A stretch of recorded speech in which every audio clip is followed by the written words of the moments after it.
Hello everyone, we are back with a new lecture of reasoning. Last वाले lecture में हमने reasoning का question जो आपका ग्रेड 4 का क्वेश्चन था लास्ट ईयर का, या फिर लास्ट जब आपका ग्रेड 4 हुआ था उसका हमने पार्ट 1 वीडियो आपको दिया था या फिर लेक्चर हमने करवाया था। वो लेक्चर आपको मिल जाएगा आपको यूट्यूब चैनल में। फिर आज हम इसका पार्ट 2 लेके आए हैं और इस लेक्चर में हम जो भी क्वेश्चन बाकी था वो कंप्लीट करेंगे। अगर ये आज के वीडियो में कंप्लीट नहीं होता सब क्वेश्चन तो इसका एक और पार्ट आएगा जो कि लास्ट पार्ट होगा, पार्ट 3। ठीक है, सो स्टार्ट करते हैं। मैं हूँ आपका मेंटर धनुजीत नाथ। शुरू करते हैं पहला क्वेश्चन लेके।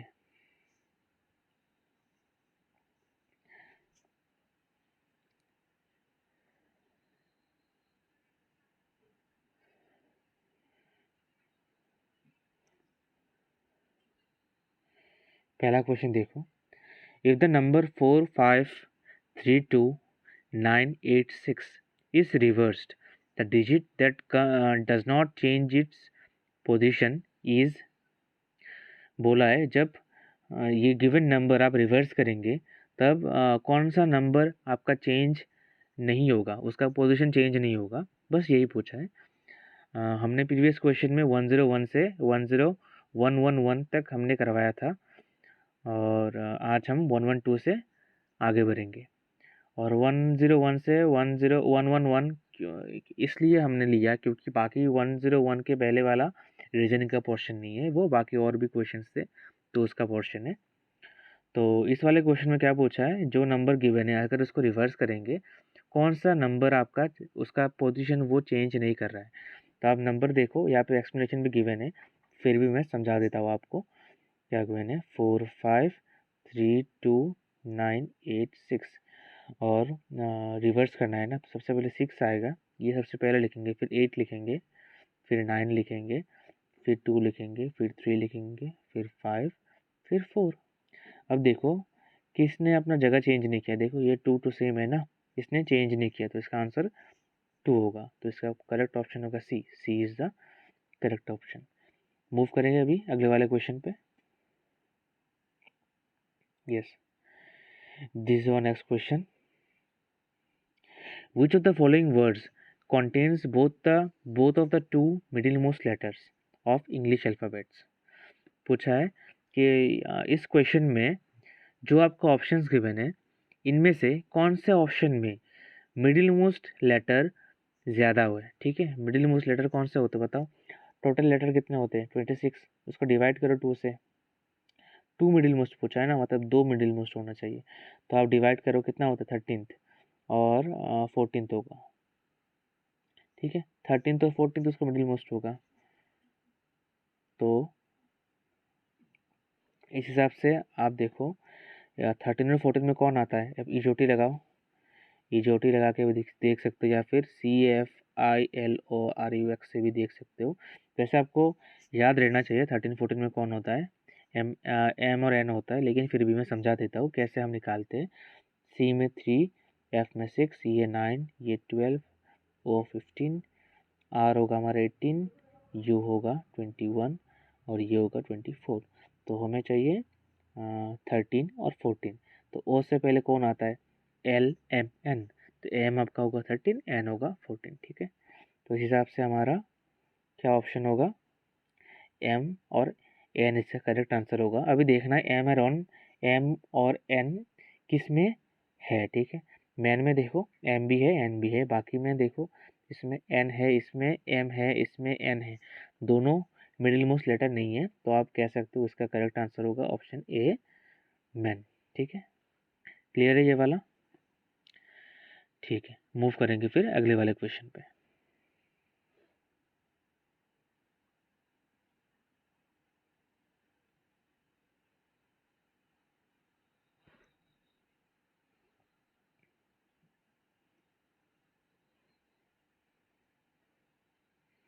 देखो इसका question, while coming down staircase. अच्छा, तो हम ऊपर थे, ऊपर वाले फ्लोर पे थे, हम नीचे आ रहे हैं स्टेयरकेस से, मतलब सीढ़ियों से। जिग्नेश वॉक्स डाउन 4 स्टेप्स, वो ऊपर से नीचे 4 स्टेप उसने चला सीढ़ियों में, मतलब वो 4 स्टेप चरा, चरा नहीं, वो नीचे आ रहा है ना, मतलब नीचे आया 4 स्टेप, ठीक है। फिर अप 3 स्टेप्स, वो ऊपर गया, फिर 3 स्टेप्स और डाउन 6 स्टेप्स, अच्छा। फिर से वो नीचे 6 स्टेप्स गया, अच्छा ठीक है। फिर वो फिर से ऊपर गया 2 स्टेप्स, फिर वो फिर से ऊपर गया 10 स्टेप्स, फिर वो 2 स्टेप नीचे आया। वो अभी कहाँ पर खड़ा है? Where is he standing in relation to the step on which he started his exercise.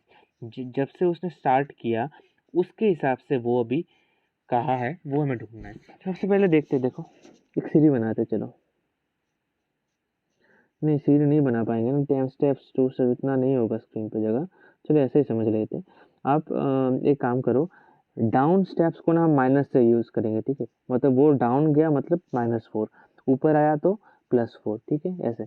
तो उसने उसने सबसे सबसे पहले उसने 4 स्टेप नीचे लिया तो -4, उसके बाद अप 3 स्टेप्स तो +3, उसके बाद डाउन 6 स्टेप्स तो फिर से नीचे आया तो -6, फिर अप 2 स्टेप्स तो +2, फिर से अप तो +10, फिर डाउन तो -2। अभी करो इसका प्लस माइनस करो, कितना होता है? बॉड मास से करेंगे ना, चलो बॉड मास से करते हैं। बॉड मास में देखो, सबसे पहले एडिशन, उसके बाद सब्सट्रैक्शन। तो एडिशन करो सबसे पहले, 10 + 2 कितना होता है? 12, 12 + 3 इज 15, ठीक है। और अभी माइनस करो ये वाला, -4 -6 -2 कितना होता है? -8 -12, 15 - 12 इज 3। तो वो 3 स्टेप्स, 15 - 3 +3 है ना, तो वो ऊपर होगा। -3 आने से वो नीचे होगा ना, क्योंकि हमने नीचे का माइनस पकड़ा है, ऊपर जाने का हमने प्लस पकड़ा है। तो यहाँ पे +3 आया है, तो इस हिसाब से हमारा इसका कौन सा ऑप्शन होगा? एबव होगा ना, +3 के हिसाब से 3 स्टेप्स एबव होगा। तो option A is a correct answer. ये क्लियर नहीं है, मुझे लग रहा है किसी को भी क्लियर नहीं हुआ है। अगर जिनको हो गया उनको तो अच्छा है, थोड़ा स्किप कर दो आप। जिनको ये क्लियर नहीं हुआ है, मैं फिर से बता रहा हूँ। यहाँ पे वो सीढ़ी से नीचे जा रहा है, कभी नीचे जा रहा है, कभी वो ऊपर आ रहा है। जब वो नीचे आ रहा है तब हम उसको माइनस से पुट कर रहे हैं, या फिर माइनस से रिप्रेजेंट कर रहे हैं। जब वो ऊपर जाएगा तब हम उसको प्लस से रिप्रेजेंट करेंगे। तो सबसे पहले वो नीचे गया 4 स्टेप तो -4, ऊपर आया 3 स्टेप तो +3, फिर नीचे गया, वो नीचे डाउन 6 स्टेप्स -6, फिर वो ऊपर +2, फिर से ऊपर +10, फिर से वो नीचे -2, ठीक है। तो इस हिसाब से आप देखो, इसको पूरा सॉल्व करो, कितना होता है? -3 + 3 -1, -1 - 6 इज -7, फिर -7 + 2 इज -5, -5 + 10 इज 5, और 5 - 2 इज 3। तो इसका आंसर आया 3, जो कि प्लस में है, और हमने प्लस किससे रिप्रेजेंट किया था? ऊपर जाने का। तो वो स्टार्टिंग पोजीशन से वो 3 स्टेप ऊपर होगा, स्टार्टिंग पोजीशन से वो 3 स्टेप ऊपर होगा, तो वो एबव में होगा ना। तो हम 3 स्टेप एबव लिखेंगे, ना कि बिलो। बिलो क्यों नहीं होगा? अगर -3 होता है तो वो स्टार्टिंग पोजीशन के हिसाब से वो 3 स्टेप नीचे है, लेकिन यहाँ पे वो 3 स्टेप अभी ऊपर है, ठीक है। तो इसका ऑप्शन होगा ए करेक्ट आंसर, ठीक है। 3 स्टेप्स अबव, ठीक है। मूव करेंगे अगले वाले क्वेश्चन पे। Which of the following does not follow A set rule set by others. अच्छा, यहाँ पे कौन सा ऑप्शन आपका एक रूल फॉलो नहीं कर रहा, तो वो हमें निकालना पड़ेगा रूल कौन सा है, ठीक है। सबसे पहले हम देखते हैं MPRTV को। चलो, एम जगह चाहिए होगा इसके लिए बहुत, थोड़ा इसको छोटा करते पहले।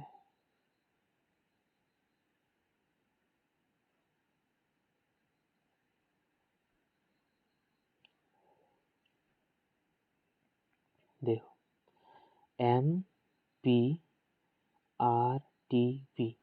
एम कौन से पोजीशन पे आता है?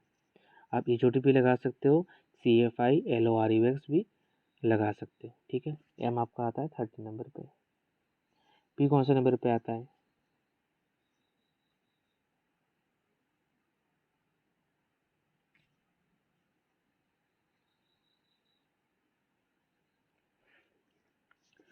P 16 पे आता है, फिर आर आपका 18 में, टी 20 में और वी 22 में।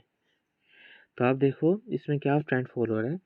16 और 18 में 2 गैप है, 18 और 20 में 2 गैप है, 18 और 20 और 22 में 2 गैप है, लेकिन 13 और 16 में 3 गैप है। ये ट्रेंड बाकियों में भी फॉलो होना चाहिए, ठीक है। अगर ये ट्रेंड बाकियों में फॉलो नहीं हो रहा है, बाकी सब में अलग ट्रेंड फॉलो हो रहा है और इसमें अलग ट्रेंड फॉलो हो रहा है, तो आपका ऑप्शन ए MPRTV आपका सही आंसर होगा, ठीक है। मतलब इस क्वेश्चन का करेक्ट ऑप्शन होगा। तो PRTVX में देखो आप, P के बाद, अच्छा ये ऐसे भी देख पा रहे हैं हम, P के बाद Q आ रहा है, फिर R के बाद S आ रहा है, T के बाद PQRST, अच्छा ये V है ना, तो ये U मिस हुआ, VX VUB W, हाँ W। देखो सबके बीच में एक और टर्म मिसिंग है ना, लेकिन इसमें देखो यहाँ पे 2 टर्म मिसिंग है, M और P में 2 टर्म मिसिंग है, MNO, इसमें NO मिसिंग है। यहाँ पे इन चारों में देखो एक एक टर्म मिसिंग है, लेकिन M और P में आपका 2 टर्म मिसिंग है। सिमिलरली आपका इस क्वेश्चन में भी देखो, सब में सबके अंदर बीच में एक टर्म मिसिंग है, इसमें भी देखो सबके बीच में एक टर्म मिसिंग है। और ऑप्शन ए में सबके अंदर एक टर्म ही मिसिंग था, लेकिन MP के अंदर 2 टर्म मिसिंग हो चुका है। इसी कारण आपका ये रूल फॉलो नहीं कर रहा है जो बाकी फॉलो कर रहे। तो रूल सेट आपका क्या था, बीच में एक होना चाहिए। तो option A is our correct answer, ठीक है। मूव करेंगे अगले वाले क्वेश्चन पे। ये थोड़ा इंटरेस्टिंग क्वेश्चन है और अच्छा क्वेश्चन भी है। A+B means A is the mother of B। A+B का मीनिंग क्या होता है, A जो है वो मदर होगा B का। A-B का मीनिंग क्या है, A is the brother of B। A क्या होगा, ब्रदर होगा B का। A @ B का मीनिंग है कि A फादर होगा B का। A क्रॉस B या फिर A मल्टीप्लाइड बाई B, इसका मीनिंग होगा A is the sister of B। Which of the following alternative shows that P is the maternal uncle of Q। इनमें से कौन सा ये रिप्रेजेंट कर रहा है कि P जो है वो मैटरनल अंकल होंगे Q का, ठीक है। तो इस हिसाब से हम सबसे पहले आगे बढ़ेंगे। मैटरनल अंकल कैसे हो सकता है Q का, ये देखो पहले। Q का मम्मी मॉम जो होंगे उनके भैया भाई भाई होने चाहिए कौन, Q का मॉम के भाई होना चाहिए कौन, P, तभी तो मैटरनल अंकल होंगे। मैटरनल अंकल कौन होता है, मम्मी का भाई को हम मैटरनल अंकल बोलते हैं। तो इस हिसाब से आप देखो इनमें से ऑप्शन में से ढूंढना है कि Q और मॉम के अंदर एक रिप्रेजेंटेशन हमें ढूंढना पड़ेगा, फिर मॉम और भाई के अंदर एक रिप्रेजेंटेशन हमें ढूंढना पड़ेगा। चलो देखते हैं सबसे पहले।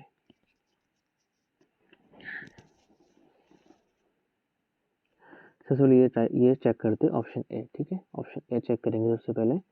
ऑप्शन ए देखो, Q minus N plus M into P।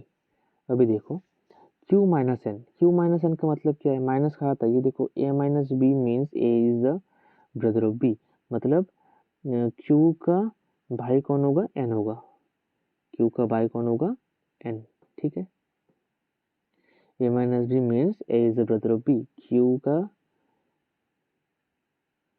भाई होगा N, ठीक है। और N+M का मतलब क्या है, N is the mother of M। अच्छा, N जो है वो M का मदर, इसका मतलब Q और M सिबलिंग्स हो गए। अच्छा नहीं, मैंने कुछ गलत बोला है ना, Q और N सिबलिंग होंगे, सॉरी।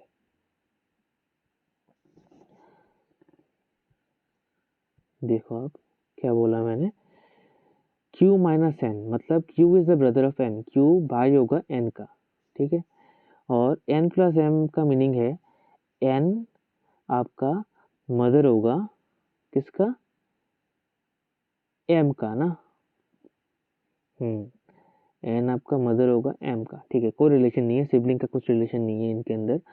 फिर क्या बोला है, M और P के अंदर क्रॉस है, मतलब क्रॉस क्या था, M क्रॉस P, मतलब M होगा बहन B का। इसमें कोई मेटरनल एंगल का सीन ही नहीं बन रहा है ना इनका। नहीं, ये आंसर, ये ऑप्शन तो बिल्कुल गलत होगा। अगर हम रिलेशन भी निकालें ना तो देखो, क्यू के लिए एन भाई है और एन मदर है एम का, कैसे हो सकता है बताओ? अगर एन अगर मदर होगा भी एम का, तो क्यू के लिए कौन होगा? क्यू के लिए एम भतीजा होगा ना, या फिर भांजा, जो भी कह लो आप लोग। नहीं, ये नहीं हो सकता मैटरनल अंकल। चलो ऑप्शन ए तो बिल्कुल गलत है। ऑप्शन बी देखेंगे, P plus S into N minus Q. P plus S मतलब पी जो है वो मदर है एस का, ठीक है। P is mother of, P is mother of S. फिर एस क्रॉस एन मतलब एस क्रॉस का मीनिंग क्या था? एस क्रॉस मीनिंग है एस जो है वो एन का सिस्टर है। ओके, तो इसका मतलब ये दोनों सिबलिंग होंगे और एस आपका एक लड़की होगी, ठीक है। और N minus Q, N minus Q मतलब N is the brother of Q. N एक लड़का होगा और क्यू का भाई होगा, तो ये नहीं हो रहा ना। पी कैसे मैटरनल अंकल हो गया क्यू का? क्यू तो क्यू का मम्मी है। बी वाले केस में क्यू का मम्मी है पी, तो ये भी ऑप्शन आपका गलत होगा। तो ऑप्शन सी चेक करेंगे अभी, P minus M plus N into Q. ये देखो, पी माइनस एम मतलब माइनस का केस कहाँ पे था? यहाँ पे था ना। पी माइनस एम में पी है ब्रदर बी का, पी है ब्रदर बी का, मतलब पी और एम एक, पी और एम सिबलिंग है और पी आपका लड़का है। फिर पूछा है, बोला M plus N, M plus N का मीनिंग क्या था? M is the mother of N होगा। M is the mother of N मतलब एन नीचे आएगा और ये एक लड़की होगी। Okay, M is the mother of N. N cross Q, N cross Q मतलब क्रॉस क्या था? सिस्टर का ना, तो एन सिस्टर होगा किसका? क्यू का। ओके, तो अभी देखो क्यू या मतलब एन एक लड़की होगी ना, सिस्टर है तो। अभी देखो क्यू का मॉम कौन होंगे? क्यू का मॉम होगा एम और मम्मी का भाई है पी, तो मैटरनल अंकल हुआ ना P.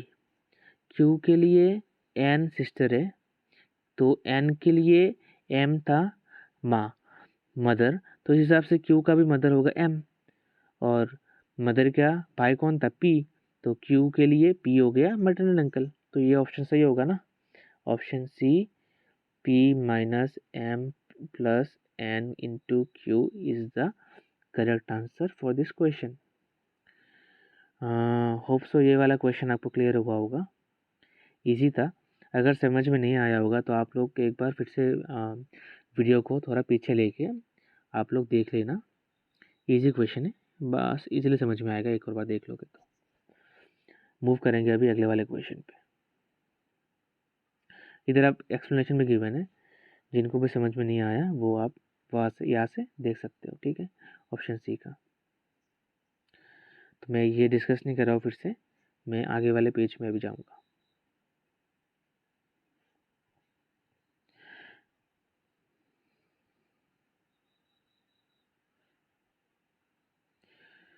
In a bicycle race Mohit was leading the race with Kiran just behind. एक बाइसाइकिल रेस में मोहित वो लीड कर रहा था, किरण जस्ट उसके पीछे थी। नहीं, Mohit was leading the race with Kiran, हाँ मोहित के ठीक पीछे किरण थी। Reshma was at the last position, अच्छा रेशमा लास्ट पोजीशन पे थी। But after some time overtakes Pinky, अच्छा तो रेशमा सबसे लास्ट पे थी लेकिन उसने लास्ट में जाके पिंकी को ओवरटेक कर दिया। At the last bend Pinky overtakes Kiran, अच्छा लास्ट में जाके पिंकी ने किरण को भी ओवरटेक कर दिया। Exactly when Reshma overtakes Mohit to win the race, जो रेशमा आपका लास्ट पोजीशन में थी वो लास्ट में रेस जीत गई, और जो पिंकी थी वो थर्ड पोजीशन पे थी, लेकिन वो थर्ड पोजीशन से तो वो पीछे चली गई क्योंकि पिंकी ने उसको निकाल दिया था, ओवरटेक कर दिया था। यहाँ पे गिवन है देखो, after some time overtakes Pinky at the last when Pinky overtakes Kiran exactly when Reshma overtakes Mohit to win the race. Okay, who completed the race last? सबसे पहले पूछा है कि रेस लास्ट सबसे किसने किया, तो आप देखो सबसे पहले हमारा मोहित को मैंने एम से रिप्रेजेंट कर रहा हूँ, किरण को मैं के से रिप्रेजेंट कर रहा हूँ, रेशमा को आर से, और पिंकी को मैं पी से रिप्रेजेंट कर रहा हूँ। एक एक लाइन पढ़ेंगे, एक एक लाइन पढ़ के सॉल्व करेंगे। सबसे पहले देखो मोहित केस 1 पकड़ते, केस 1 में यहाँ पे कर रहा हूँ, यहाँ पे केस 1 करूँगा। देखो सबसे पहले आपका मोहित था, ठीक है, फिर उसके जस्ट पीछे कौन था, किरण के था, उसके ठीक पीछे कौन था, एकदम लास्ट फिर क्या लिख गिवन है, Reshma was at the last position, तो के को सबसे लास्ट में लिखेंगे, सॉरी आर को, और बीच में किस में लिखेंगे, पिंकी को, ठीक है, पी। तो केस 2 या मैं यहाँ पे लिख रहा हूँ, केस 2 में देखो क्या हुआ, सब सेम है, पी के एम के बाद के, लेकिन रेशमा आगे आ गई और पिंकी पीछे आ गई। अभी क्लियर है। और केस 3 यहाँ पे लिख रहा हूँ, यहाँ पे केस 3 देखो, केस 3 में क्या हुआ, रेशमा रेस जीत गई, ठीक है, इसके ठीक पीछे कौन था, पिंकी, क्योंकि पिंकी ने मोहित को पीछे छोड़ दिया था। फिर आपका मोहित होगा, फिर आपका किरण होगा, लास्ट में किसने फिनिश किया, किरण ने, तो इसका सही ऑप्शन होगा डी, ऑप्शन डी पिंकी, ठीक है। जिसको भी ये समझ में नहीं आ रहा है, आप ये वाला एक्सप्लेनेशन देख के भी समझ सकते हो। मैं वीडियो को थोड़ा यहाँ पे पॉज कर रहा हूँ, आप यहाँ पे वीडियो को नहीं, मतलब अपने आप को थोड़ा पॉज कर रहा हूँ ताकि आप लोग थोड़ा देख लो इसको। यहाँ पे पूरा गिवन है, केस 1 केस 2 से मैंने क्या करवाया, यहाँ पे से फर्स्ट कोर्स सेकंड कोर्स करके लिखा है, आप केस 1 केस 2 से भी याद रख सकते हो, ठीक है। ये ग्रेड 3 ग्रेड 4 का क्वेश्चन है, ग्रेड 4 का क्वेश्चन है लास्ट ईयर का, तो ऐसा ही क्वेश्चन आपका इस साल भी आएगा, ठीक है। Okay, let's move on to our next question. How many fours are there in the given schedule which are immediately preceded by an even number and immediately followed by a vowel? अच्छा, इसमें पूछा है कि 4 जो है उसके पीछे एक इवन नंबर होना चाहिए, 4 के पीछे एक इवन नंबर होना चाहिए, यहाँ पे इवन नंबर होना चाहिए, इवन नंबर 4 के ठीक पीछे एक इवन नंबर होना चाहिए, और 4 के ठीक बाद एक बबल होना चाहिए, लिखा है ना, इमीडिएटली फॉलोड बाय बबल, ठीक बाद बबल होना चाहिए। अभी चेक करेंगे कि सब में है या नहीं, ठीक है।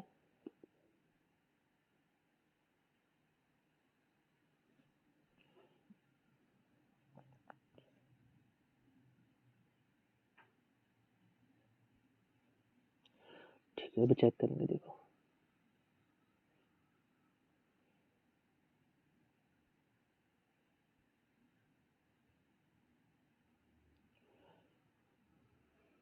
कैसे चेक करेंगे, इसको पहले थोड़ा जूम करते हैं फिर समझाते हैं। दिख रहा है अभी क्वेश्चन अच्छे से, दिख रहा है ना, देखो ये एक 4, ये एक 4, ये एक 4, यहाँ एक 4 है, एक 4 है, एक 4 और एक 4, देखो इसके पीछे इवन नंबर है, इस वाले के पीछे इवन नंबर है, लेकिन ये बबल नहीं है, तो ये 4 तो नहीं होगा। इसके पीछे देखो ऑड नंबर है, तो ये 4 भी नहीं होगा। इसके पीछे इवन नंबर है, इवन नंबर है, इसके आगे बबल है, तो ये एक 4 काउंट हो गया 1। इसके पीछे इवन नंबर है, इसके आगे बबल है, तो ये हो गया हमारा दूसरा 4। इस 4 के पीछे ऑड नंबर है, तो ये नहीं होगा। इस 4 के पीछे इवन नंबर है, आगे बबल है, तो ये हमारा थर्ड हो गया। इसके आगे बबल ही नहीं है, तो ये 4 तो बिल्कुल नहीं होगा। तो हमारा कितना निकल के आया, 1 2 3, 3 4 हमारा निकल के आया, जिसके आगे इवन नंबर है और जिसके पीछे मतलब इवन नंबर है और जिसके आगे बबल है। बबल क्या है, सबको मालूम होगा, AEIOU आपका बबल है, ठीक है।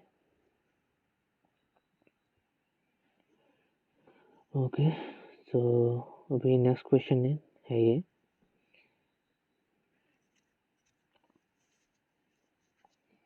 In the series 36, 34, 30, 38, 24, which two number should come next?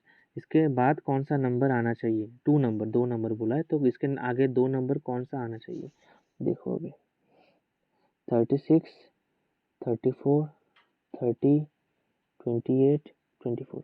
इसमें देखो प्लस -2 हुआ है ना, इसमें देखो कितना हुआ है, -4 हुआ है, इसमें फिर से -2 हुआ है, इसमें -4 हुआ है, और आगे 2 निकालना है, तो यहाँ पे भी -2 होगा, यहाँ पे होगा -4। तो -24 - 22 इज 24 - 2 इज 22, और 22 - 4 इज 18। तो इसका करेक्ट आंसर होगा 22 और 18, ठीक है, 22 और 18। फिर से बता रहा हूँ, 36 से 2 में -2 है, फिर आपका -4 -2 -4 -2 -4, that is why the answer is 22 and 18. So option A is our correct answer. Option A is the correct answer. Okay. Okay. Now we will move to our next question.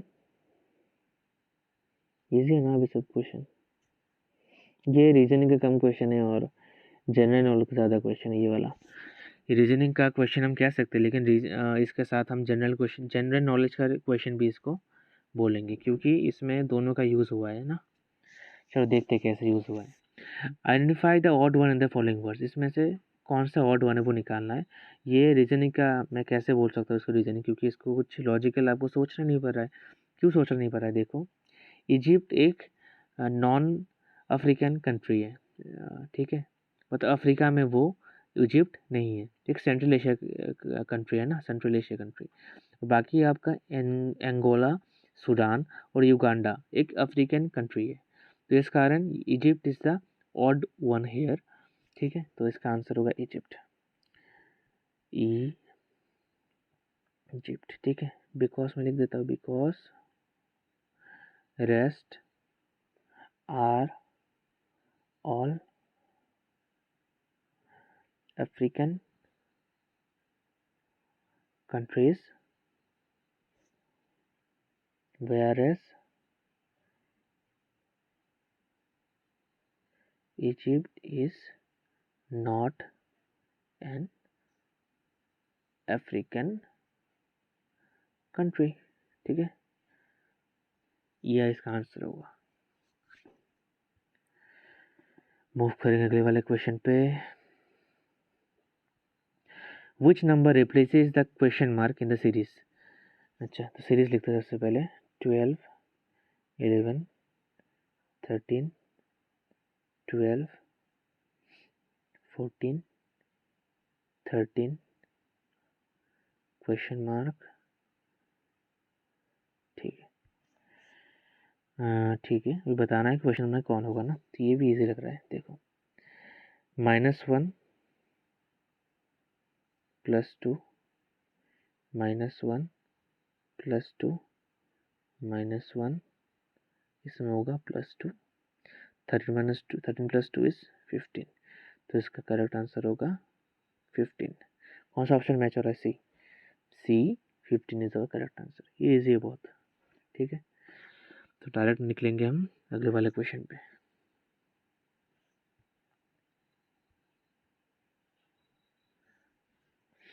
If the words parts and strap are related in some ways, then which word should be similarly related to wolf? अच्छा, बोला है कि parts और strap आपका कुछ वे में related है, तो वोल्फ किसके साथ रिलेटेड होगा?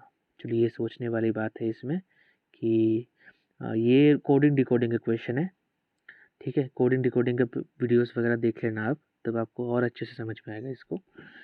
कोडिंग डिकोडिंग का वीडियो देखने के लिए आप हमारा कोर्स भी ले सकते हो, और अगर आपने कोर्स लिया हुआ है तो आप उसमें अच्छे से कोडिंग डिकोडिंग वाले क्वेश्चंस को करो, ठीक है। बाकी DPPs भी आपको अवेलेबल है, उसको भी कर सकते हो।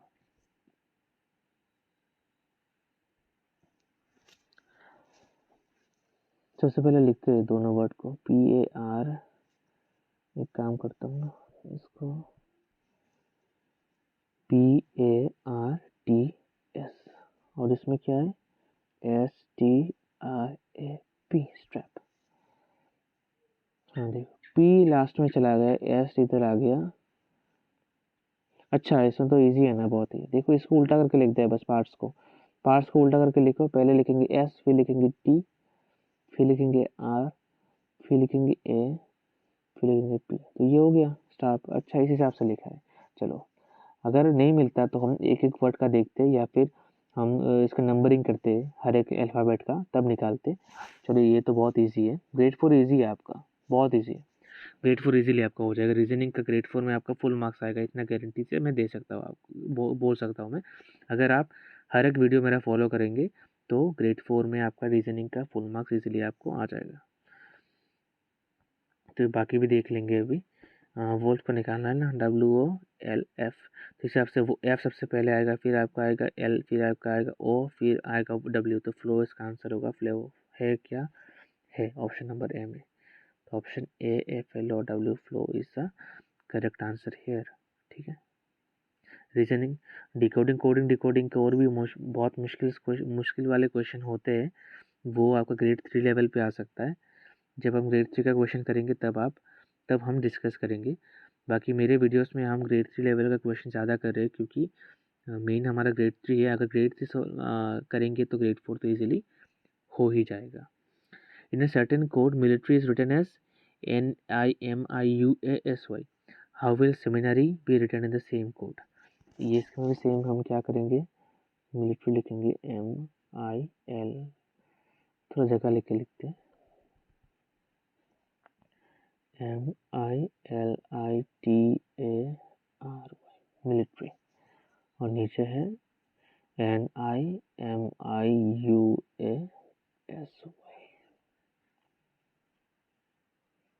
ये भी समझ में आएगा मुझे, देखने के बाद ही समझ में आ जाता है। कैसे समझ में आता है, क्योंकि मैं रीजनिंग से ही मैं जुड़ा हूँ।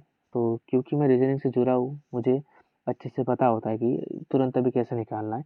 आप भी ऐसे बन सकते हो। कैसे बन सकते हो, जो भी वीडियो से उसको आप ध्यान से करो, खुद से करो। मैं जो भी मैंने वीडियोस में समझाता हूँ मैं, आप मेरा वीडियो पॉज करके पहले से उसको कर दो, फिर आप मेरा वीडियो देख के चेक करो कि प्रोसेस सही है या नहीं। ठीक है।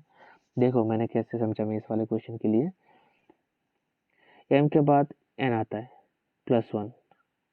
I देखो सेम है, फिर इसमें +1, ये सेम है, फिर इसमें +1 सेम है, +1 सेम है। तो +1 सेम से ट्रेंड फॉलो हो रहा है। ठीक है, +1 सेम, +1 सेम, +1 सेम।